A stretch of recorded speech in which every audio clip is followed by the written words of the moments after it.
Hey everyone, good evening. So today we're doing an episode of Transformation Time. This is where we talk about people's personal development journeys and their mindset shifts. I find this an important I find it really important to get to know other people's journeys so we can find out what fits for us. So I'm just going to invite Chris on. 1 minute, guys.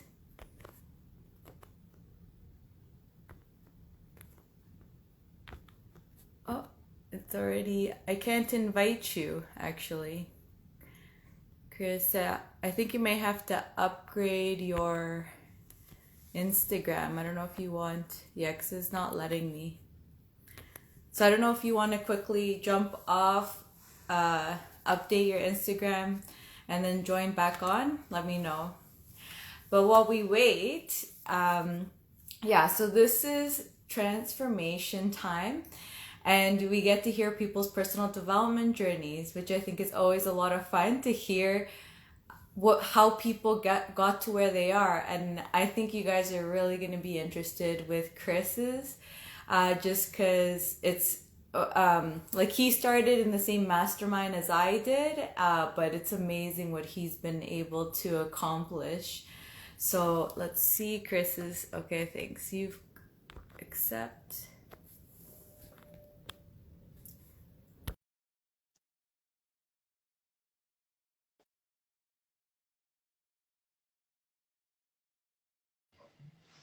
Hey Diana, Hey, hey Chris, how are you? good. How are you? Good, good. Thanks for coming on. I'm excited to for you to share your stories with everyone. Absolutely. Thank you for having me here today. I'm super excited for today's call, today's conversation. Awesome. So let's start with just telling people where you're at right now in your real estate and entrepreneurship journey. Absolutely. So, just a quick overview of who I am. My name is Chris Herlin. I came from Brazil in 2013 with no money, no family, no friends, and started my life from scratch in a brand new country with a different language, and met my wife here in Canada, and basically started the real estate journey right the year after in 2014 when we started buying properties. At that time, we didn't have any connections in real estate. We're like basically brand new to it. And really, our connections were realtors and real estate and mortgage brokers. And so our knowledge of real estate was basically buy a property today, let it get some equity built, and then after a few years, you just go to the bank, get a refi, and then move on again and just do something again. When we got to our first property, the mortgage broker said, "No more. Like, just don't come here again. Like, don't even try again because it's over." Um, and that basically broke our hearts. Of course, we love real estate. We love the cash flow, the equity build. And this was super exciting for us to get out of our 9 to 5, really get into passive income and financial independence. And it took me a few more years to get into a mastermind, as you mentioned before. Like, we joined a mastermind together, and those limiting beliefs were basically crushed out of the water. And we started learning different types of really different types of strategies that we can apply right into real estate. So that's basically like a very brief introduction of who I am and where I am. Awesome. Yeah, and it's really funny how when you're not around the right kind of people like that, like people cap you off, right? They're just like, you're done, 4 properties, that's it, and then it's kind of like you believe it, right? Because they only know so much, right? Totally. And they may not be like that, an investor side, and know all the different other available tools in the tool belt, right? And for example, like what they always say, right? You always want to make sure you have investor related anythings, right? People that just understand our world because it is a very different world. Absolutely, and that's the reality where we think that everyone around us, especially at the very beginning when you're brand new at doing real estate or anything, right? Like we'll say, um, it's that we tend to believe that the person we're working with has a lot of knowledge and they have like expertise in the field. But it takes it has a real estate has so many strategies, right? Like it's hard to know that a person knows every single detail of everything, right? And so it's nice to have a second opinion. It's nice to really get to know more people and get other experiences. On a side note, like just as an experience that I had in the past, and like breaking those limiting beliefs, right? I'm an athlete, and in 20, I think it was in 2009, I used to cycle a lot, and I started getting like kind of inflammation in my knee, and the doctor said you'll never be able to cycle again. And Wow. crushed my heart. Like I love cycling, I love running, I love doing triathlons, and I couldn't agree. I could not accept that that was my reality. And I went to another doctor, and of course, like other doctors said different things. And today I do triathlons, I do other things. But the truth is, at the end of the day, independent of what you're gonna do, always get a second opinion, always get other information from other people, because if you accept that one person limiting belief, it can change your life forever. 100% and like that sometimes. And also I think it really has a lot to do with ourselves, right? Like you said, for you that was almost to say a non-negotiable. You're like, that is not happening. No, And then also you're just like finding alternatives, right? You're just like, if this is what the fate is, I need to find someone that can change that for me, absolutely, right? absolutely. Yeah.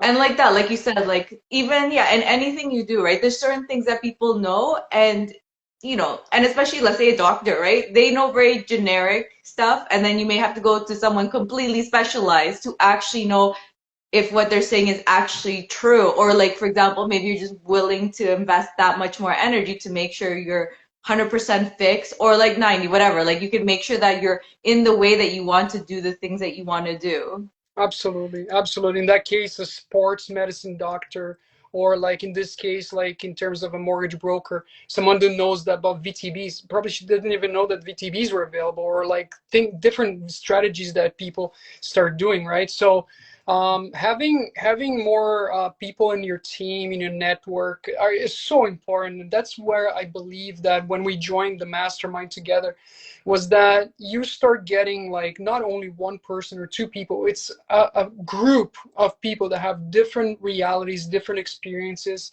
and you start getting those experiences, and it's almost a hack, right? It's almost a hack to get things done faster. And Mhm. yeah, at that time, like I already had a few properties, but in 1 month, just joining the mastermind and meeting new people, I added 9 more units to my portfolio in 1 month, right? So that's the That's power, amazing. Hmm. right, of crushing those limiting beliefs and really using great strategies in real estate or anything you're doing to maximize and make time, crush time, right? Crush that like that 8 years that you started doing, and it took you so long to get to 4, 5, 6 properties.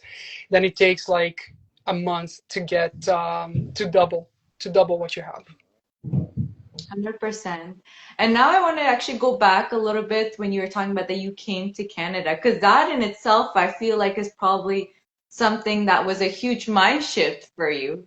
Like, how did that go for you mentally? Like, what made you even decide to come here? Like, yeah, I just feel like you said, to come to like with nothing and not knowing anyone, that would be very scary for a lot of people. It is very uncomfortable, especially because Brazil, well, English is not a first language there, right? So I remember the first time I came here, like I couldn't even ask for a sandwich at Subway. I was like, go to Subway. I was like, how am I gonna have dinner here? In any um, moving to different countries, of course, never easy, and I really respect everyone that got out of their comfort zone and really got to grow in a different country with a different type of people, different realities, different economies, different, like even like the mentality of people is completely different from Brazil. So it was not easy. Needless to say, it's a very challenging process. It took a lot of mental effort, mental stability for me to keep doing and keep trying, because like coming from a country that I had like already, I was living there for 27 years, and had all my friends, all everything that I knew was there, and you come to a new country and start from scratch. It takes a lot of fortitude in your mind to be able to keep doing it. So my decision came from basically safety. I never felt really safe in Brazil, and also the economy was really hard for me to get to the point I am today. It would take me like much more time, and so it was more like lifestyle. And so doing this, and I was transferred for work, so it became a little easier in terms of like growing money and stuff like that, and like even getting the paperwork done. But needless to say, the opportunities that we have in Canada, we should be very, very, very grateful for what we have in here. The ability that, or the opportunities that we have here when we compare to other countries, third world countries, it is like incredible, incredible. So I'm very grateful for this country. I love it here, and I'm very glad that I made the decision to stay. That's awesome. And what about even now getting into the real estate side of things? With real estate, like what even made you think about that I want to buy real estate? Because I feel like for a lot of people, sometimes it's not even in their mind to invest in real estate. Like, did you have family influences or friend influences, or like how did that even come up for you? My parents were real estate investors since I was young. Like, so they always believed that wealth was created through real estate. And so my wife, turns out that her parents did the same thing. So my mom has Airbnbs. My wife's mother and parents, they have Airbnbs too. And so the process was made basically to create wealth and financial independence for ourselves over the years. So that's why we chose to invest in real estate. So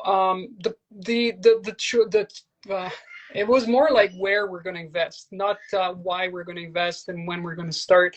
Is basically where, and really saving money and making ourselves like financially stable to be able to start buying and then keep buying it, and use the right strategies, right? Like, so since the very beginning, I always believed in off market deals and like buying low and adding value, and that's how I started my whole portfolio. That's awesome. That's great. And yeah, and that's good having the influence because it gives you, I feel like, a little level up, I feel like, because there are some people where they have to discover it themselves, where if you kind of even have that influence within the family, it definitely helps you kind of already, okay, I get it. You know, you see it around you. Absolutely, absolutely. It's visible already, right? Since you're young and seeing like parents going to the other apartment or the other house and seeing like tenants and things like that, it just gives you that perspective, right? Like, and then it almost reminds you of the past images of people like just doing it. So it becomes easier, of course, yeah, to imagine yourself. Yeah, yeah. And what about, so while you were, so now like that, so you bought your properties without a mastermind, without really understanding the investing world, like as a business, I would say. And then once you started to get into it, what kind of mindset shifts did you have? Oh my, a bunch, because and before the masterminds or before even knowing other people doing bigger things in real estate, I believe that all the properties, any real estate purchase in Canada was through A lenders, right? So the big banks. And when we got the point that we could not go to the A lenders anymore, I thought that it was over. And actually, 4 properties was my limiting belief. I ended up getting 6 of them with private lenders, with A lenders. And then after that, I really learned the power of private lending and getting money from friends, family, or even like other types of lenders. And that's like went crazy. I was managing over $4 million in private capital. Really like got my that mindset shift like pretty fast moving. And so JV partnerships, VTBs, private lending, were some of my the ways that I got, and flipping houses, which that's one big thing that happened to me. So. That's awesome. And what about even, let's say, with money? Um, did you ever feel that, for example, let's say you said that in the first month you had 9 properties. Was it scary to think, for example, oh my God, I need to raise who knows how much money? Oh, absolutely. Like, how did that money mindset shift work for you? How was that? Well, like, of course, that everything that you do that's out of your comfort zone, they're like it's scary at the first time. And that was extremely scary when I bought 3 properties at the same time, pretty much same months, right? So, um, one thing that I learned at that time and making sure that I felt more comfortable is being prepared, right? So success is basically when opportunity and preparedness comes together, right? So I was prepared. I had already my all my ducks in a row. I had partners. I already had mortgages approved. I already had other people that I knew that had the money to invest, and properties were good. So then when why I combine that with the opportunities coming in, like then everything exploded together. So what I would suggest is basically prepare yourself, and that's what I've done. And then when the opportunity comes, everything is set. And uncomfortable as it is, it becomes easier for you to mitigate anything that could happen, right? Yeah, I totally agree. That's where, your network becomes so pivotal and important. Absolutely. It's your net worth, right? So, and all your team, your power team, I would say, like mortgage people, lenders, contractors, or like insurance broker, anyone that's in your team should be part of like your power team, right? Like that's helping you to mitigate anything that could happen during a fast transactions, right? Especially when you're dealing with multiple properties. 100%. Any other types of mindset shifts that you had during the mastermind or even afterwards? Because you've been growing a lot. Well, like, like when we push ourselves into the other limits, we start learning, and you're pushing yourself for failure. That's when you're pushing so hard, every single day is a new day that you're closer to failure. And those experiences that you get starts shifting, right? It's a growth mindset. It's not a fixed mindset, it's a growth mindset. So I can do it. How can I do it? And so over time, discipline, and really making like and really taking care of everything that's important for me, not only my business but anything in my life, started really showing that the push that I was taking on a daily basis and trying to get more real estate and focused on that start affecting everything else in my life, like my health and my family, like being more present and doing more exercising. And so what I try to remember I remind everyone that I talk to in terms of really pushing yourself to the next level and like next limits is to create a discipline first. When you create a discipline and you know what's important in your life, put your why first. Put anything that's important for your life, like your health, your families. You start putting schedules together and put a discipline that you can actually take care of everything, not only what you feel that's your business, right? That's very important for you to sustain your family. So definitely this discipline mindset definitely like helped me growing even more over time, and as well not lose everything else that I had, right? And just keep my business. Hmm. Yeah, that's great. And I think that's something actually also I believe in. And there's like a quote, I'm probably gonna mess it up, but I'll give like the general gist of it, which I think it's basically what you're alluding to, is that like that the more disciplined you are, the more strict you are with yourself, the more freedom you actually have. And I think it's very true, and that's basically what you're saying, because you until you start really seeing how you manage your time and you start to not allow these, because you start like when you start analyzing yourself, you start analyzing or seeing, for example, like you'll blank out for literally half an hour, for example, and then you're just like, oh my God, and you don't really notice it until you start logging it, kind of, what did I get done? How long did it take me? And then you're just kind of like, oh my God, why did that take me so long? And then a lot of us who say we never have time, and then if you actually check, you realize that, oh my God, I have so much time, but I waste it by just kind of going into like la la land or something, like our focus really gets like, I think focus gets really lost with a lot of people. And maybe again, maybe because it's just like we're not in our what like makes us passionate or whatever. So you're kind of bored. You're like at work and then you just kind of blank out for an hour or something, come back, work or whatever. Absolutely. I think that, when you have such a busy schedule and there's so many shiny objects around, it is very easy to lose track of the important things in your life.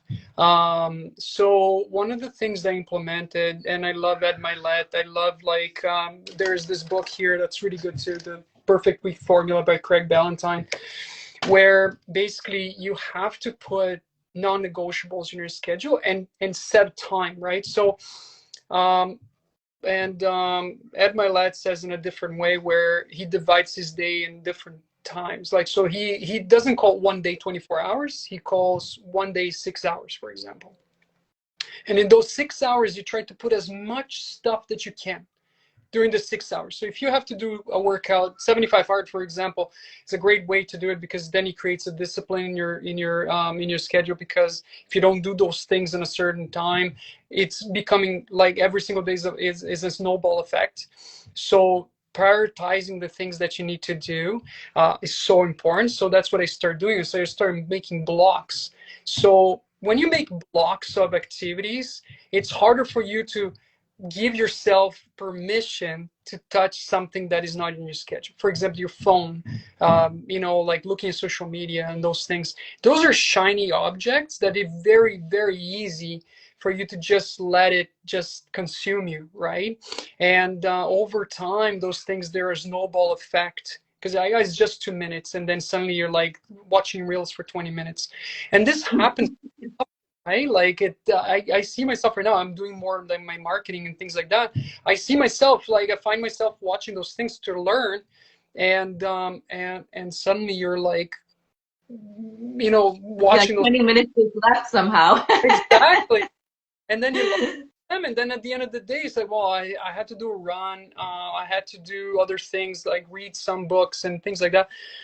And where's my time gone? Like, where's that time? And then you realize that you didn't prioritize. And prioritization of your non-negotiables are super, super important. Family, books, and things that are going to do good for your life.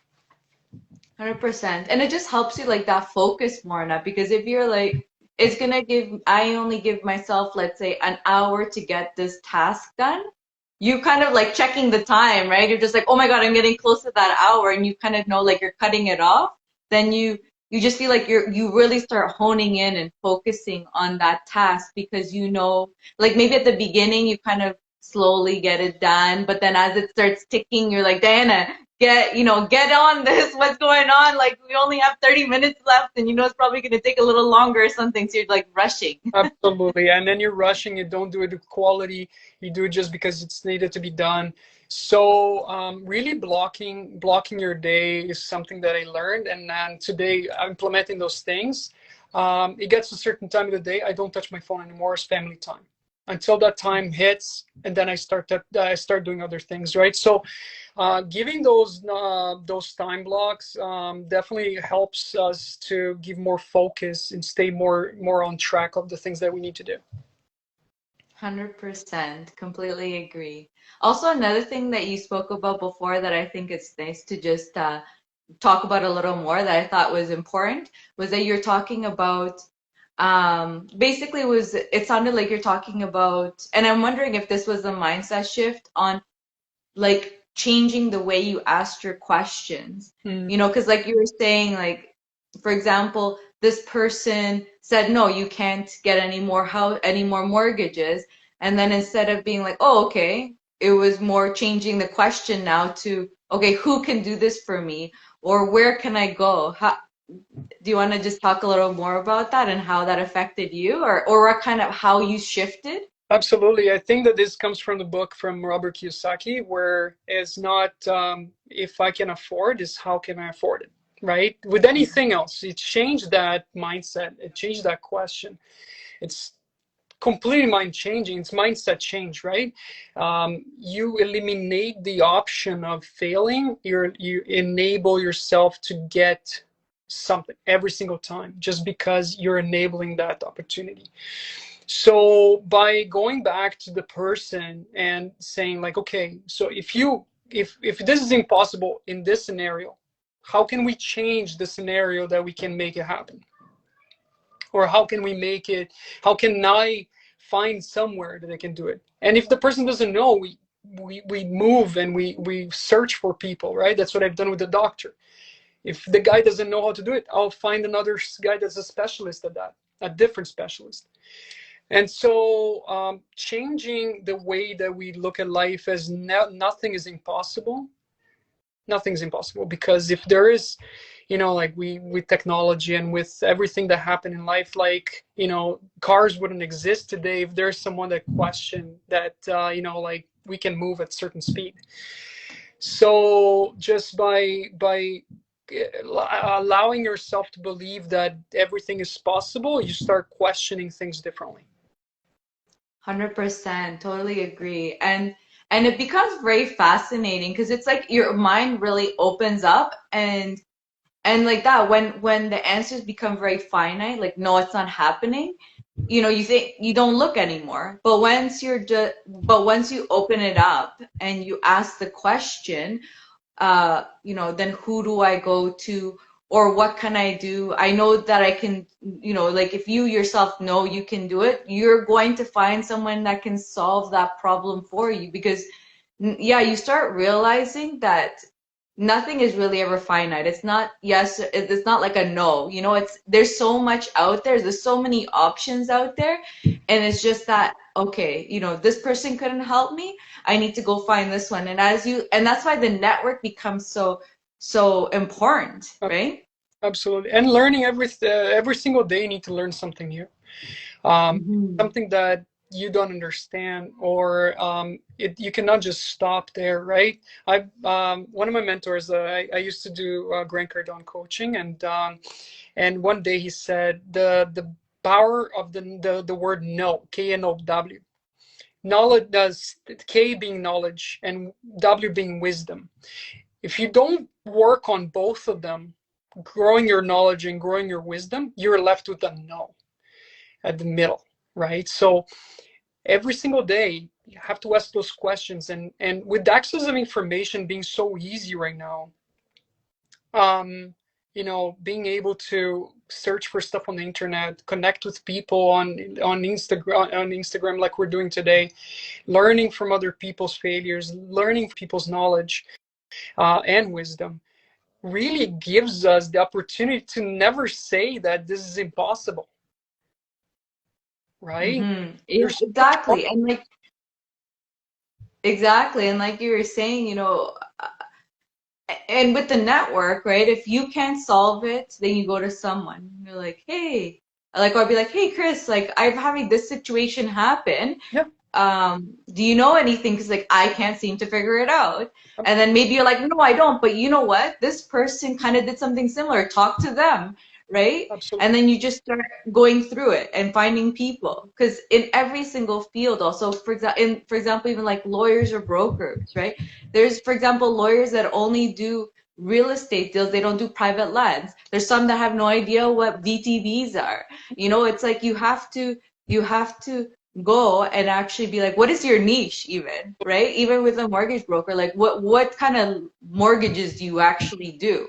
Right? Are those the ones that I'm interested in right now or not? Do you know someone that does these kind of mortgages or that knows about this? Like in your network, in your power teams, you don't even have usually one of anything, right? You may have more than one mortgage broker, more than one lawyer, because different situation comes up that you may not be able to, one may not be able to do it, but you go to the next one. Absolutely. So it's just like the importance, right, of your network is and just like you said, always learning, right? Always going out there, trying to meet people, see what they do, because you also, just by knowing what they do, they tell you things where you're just like, I did not know that even existed.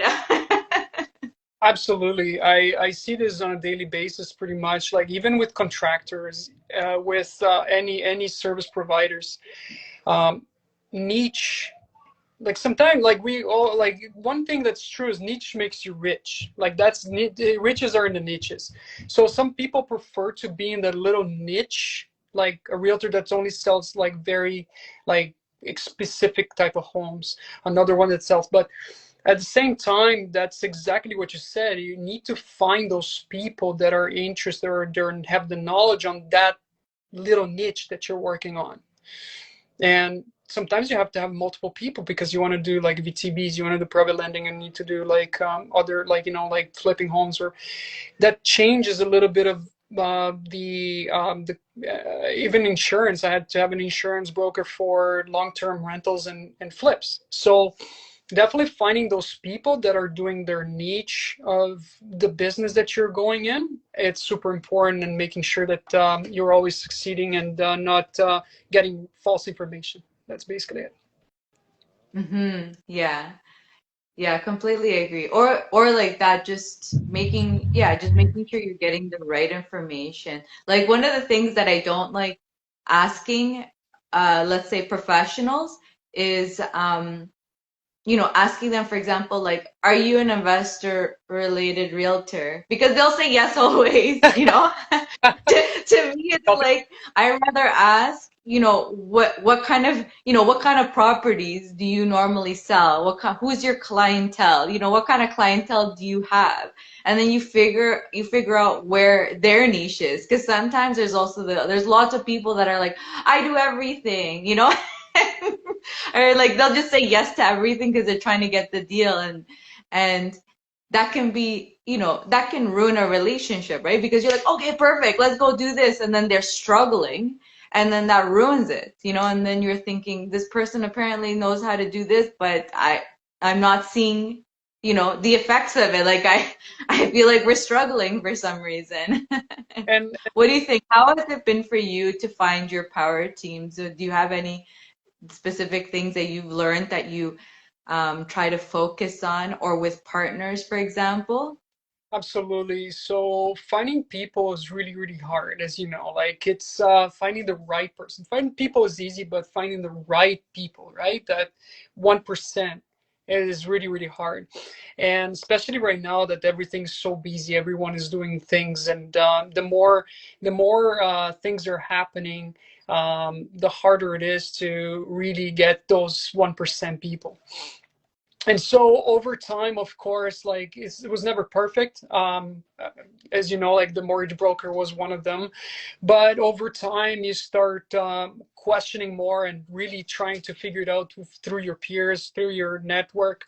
I realize that there are options. And the more you reach out to people and you say, I'm a real estate investor, and you get into groups and you get into like different types of networks, you start seeing that there is more potential, more opportunities than even only on what you know and what and your even your in your region, right? Sometimes you have to go to another region. Sometimes you need to go to another country, right? So when you get into more complex things, you need to be open your network, open your horizons, because this is what's going to give you the edge. 100%, completely agree. And just going back to another actual kind of topic you talked about was failures. I kind of wanted to dive into that a little bit more just because um, I'm curious if your mindset is similar to mine because I was also an athlete and I was very competitive, and I know you're competitive as an athlete too. So I feel like I'm curious to know if, how your mentality is with failures because I can tell you when I was young and I was, training, and you have to train a lot. I never, for example, saw failure as an end all. Like, I have to say that I always found that very confusing because as an athlete, like failure was, at least for us, like how we were taught with our like coaches and stuff, was like failure was like nothing bad. Like it was just like, okay, you need to practice more. So, like these are the problems. You need to fix it. Let's try again. I'm just curious, like, how did you see failure, let's say before getting into real estate or like that, like, or even like how was it for you as an athlete? Because it's the same thing, right? Like I feel like both these things, like being an entrepreneur, real estate, being an athlete that's competitive, you're both things, you're always dealing with a lot of failure. I'm curious to hear like what was your mentality behind it? So unfortunately, in schools, we learn that failure is almost like, if you have bad grades, you fail, and you're encouraged to always be 100%. And in truth, in life, is that failures are part of the journey, and experiences are the things that are going to give you the edge to do something different, right? Because we're not going to know everything that we have to do, right? Especially in life, you can do math and all those things in school, you can learn all those things, but in life, things move so fast that if you don't move with speed, if you don't remove that, the analysis paralysis, sometimes like you eliminate that chance for you to change your life, and because you're afraid to fail, because you have like limited amount of information, or because you have to overanalyze everything, that you have to be perfect every single time. So as an athlete, of course, pushing yourself to the more edge every single time you go for a race. I do the Ironmans, for example. Like the amount of training, the amount of, and this doesn't guarantee that you're gonna be able to finish anything, right? Because things change, situations change, the weather changes, like what you ate the day before. So experiences over time are gonna they overcome, they do more than your daily activities that you do. You can train, but just putting yourself in that situation every single day, that pushing yourself for failure, is the only thing that's going to guarantee and give you that experience at the end of the day. So coming to real estate, I was always scared. I was always scared that I was going to make the wrong decision. And with a hot market, you have to put offers, you have to make the move. And the very beginning is very hard, because it's the lack of experience, the lack of experience of failures. And the more you put yourself in that situation, the more confident you get, right? So the confidence comes, Mhm. then that fear of failure, or fear that you're going to do something wrong, just diminishes over time. And so we have to embrace failure. That's what I believe. Mhm. We have to embrace those, and when you embrace those, you give yourself a chance to change the trajectory of your life. 100%, yeah. Embracing failure is very pivotal. So you would say then you learned more about embracing failures in real estate was where you started like learning more about like that it's okay. Or I guess, like you said, I think it's also true. I mean, especially I feel like as you get older, um, failures do feel a lot like harder on us. Like I feel like when you're young, I don't know, you fail, but you don't like I don't know, take it as hard as you do, and you're just like okay, whatever, get up, go on. And then as you get older, like you said, if you do something new now, it is. I feel like the fears are definitely a lot greater. What do you think? I think that when you have more responsibilities too, like a family and more people that just depends on you, it becomes a little more challenging, right? So especially when you have kids, even in triathlon, right? So I'm racing. I'm always thinking like, if I do this, I may, you know what I mean? There's a fear behind it because you have a family to sustain. If I do something a little bit more challenging here, I can break my arm or break my leg or something like that. Just an example, right? So it's the same with real estate and your life, right? When we accept our situations being like, well, I'm going to be comfortable, I'm going to stay in my job because this is more comfortable.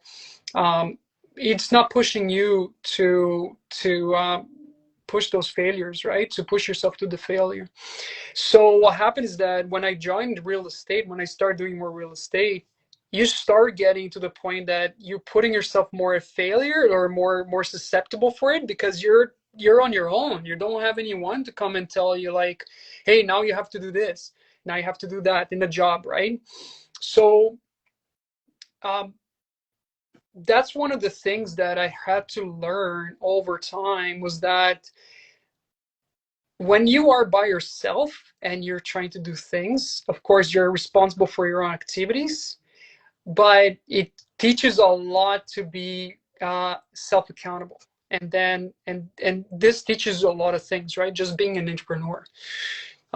So you have to embrace those things and actually like just allow yourself to get to the point that you're closer to failure.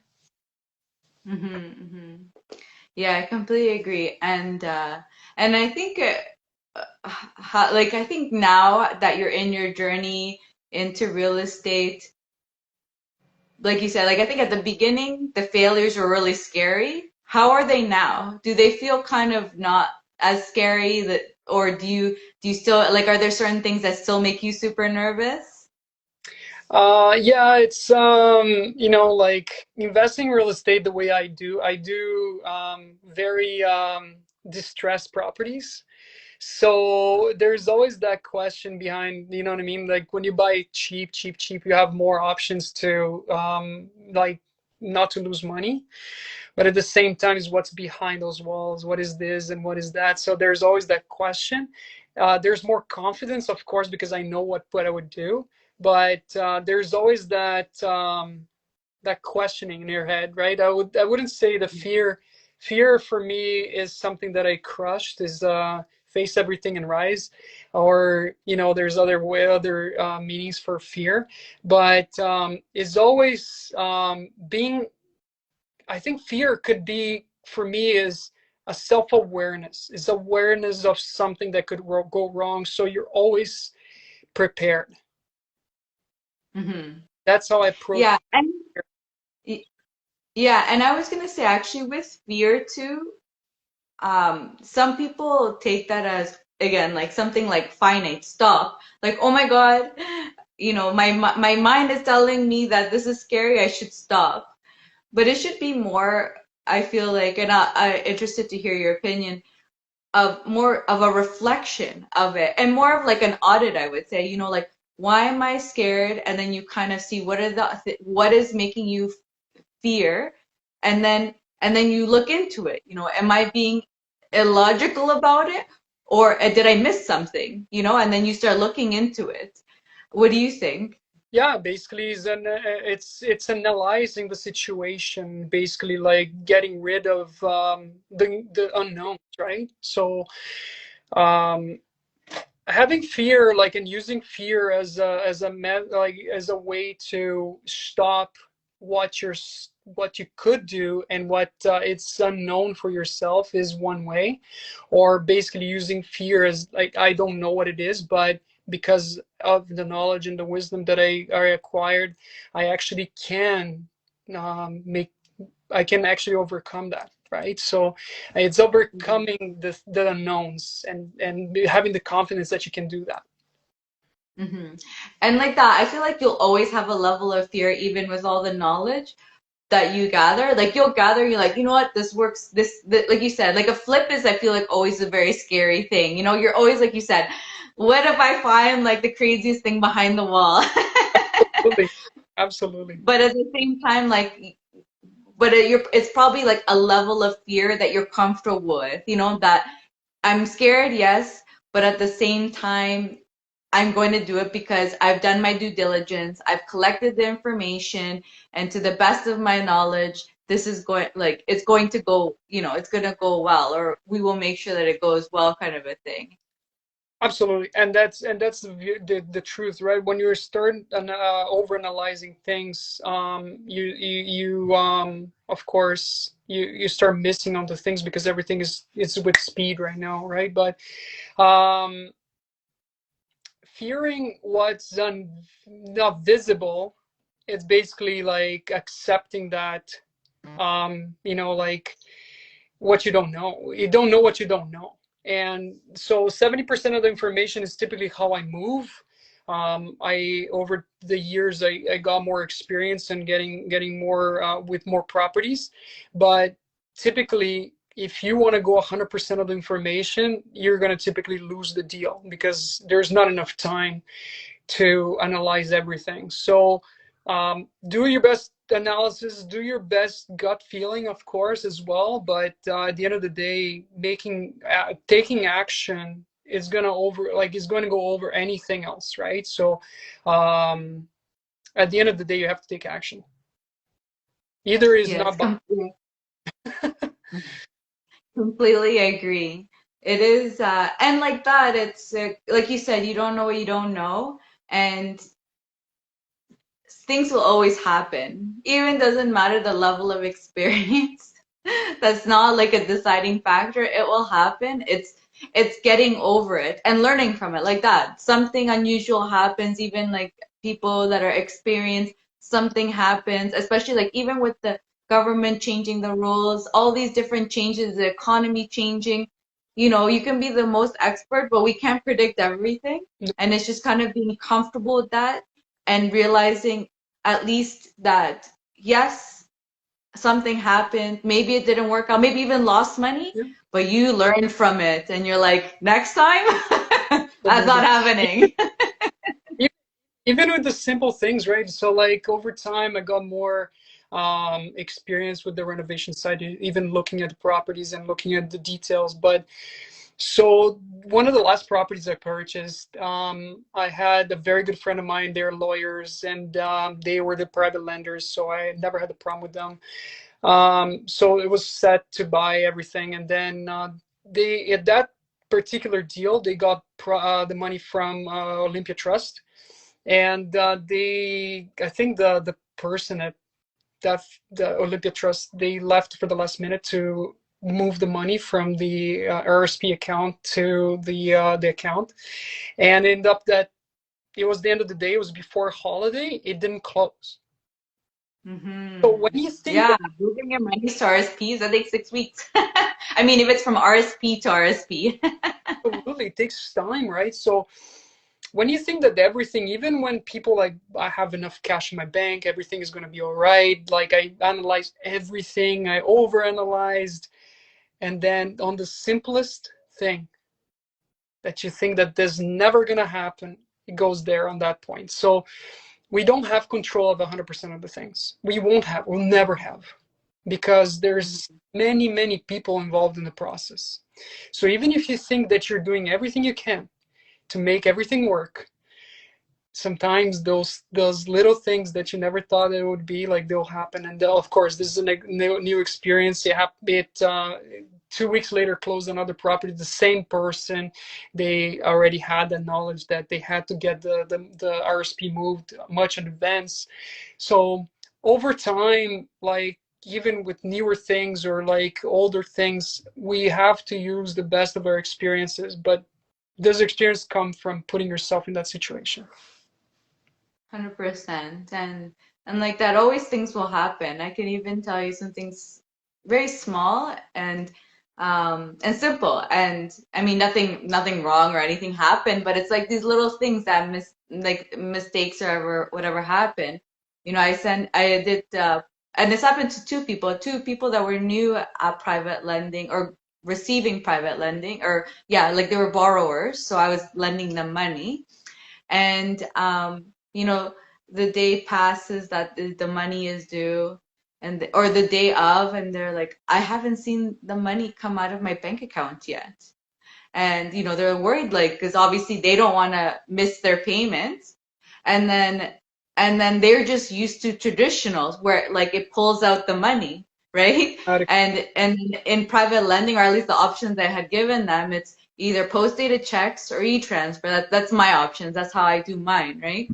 And then so she was like, "Oh my God, I'm so happy I asked," you know, because obviously there's penalties if, you know, if things aren't paid on time or whatever, right? So she was like, "Oh my God, thank God I asked, because imagine, you know, a few months go by and payments are not coming out, you know, then extra charges are happening." And it's just because she didn't know, like she thought that private lending was the same as like the banks where they just withdraw the money.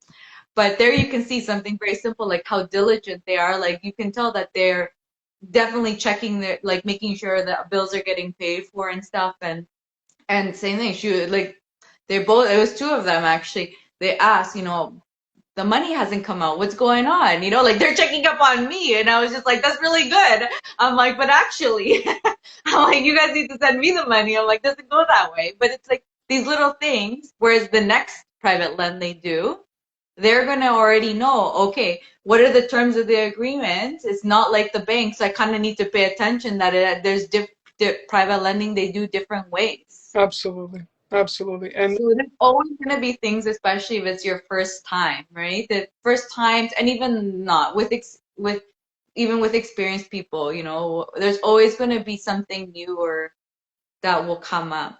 absolutely. And just and just those experiences are gonna help you in the future, right? So um yeah, doing the same thing over and over again will never teach you the other experience, the other options that you have, right? So doing only money with banks will not teach you how to overcome the challenge that you have on a private lending or on a VTB or on a JV partnership. So putting yourself in those possibilities and those options, then it give you like more experience, more options for the future, how to process them, even how to choose people around you, right, to be your partners and things like that. So 100% agree. So last question for you. Where do you see yourself in the next 5 to 10 years, either in real estate or family? What are your goals? well, like there is a lot that I dream for myself, but definitely right now with more financial freedom and being able to be in the place that I really love to be, it's helping more. It's helping more people. It's being there for the needed, or just being able to support more my community and things like that. Growing my portfolio is not um, like it's not as important right now as doing that.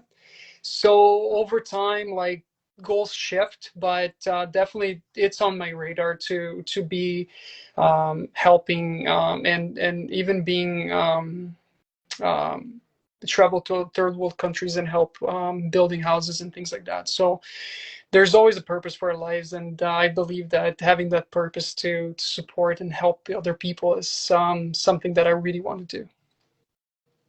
That's amazing. Thanks so much for coming on. It was so much fun to chat with you and, you know, get to know you more. Yeah, thank you for coming on. No, thank you, Diana. I really appreciate your time. And like anyone that wants to chat and learn a little bit more, just reach out. I'm always open to chat. Awesome. Thanks for coming on. Thank you everyone for watching. We'll see you in the next episode. Thank you very much. Bye everyone. Bye, Chris. Bye now.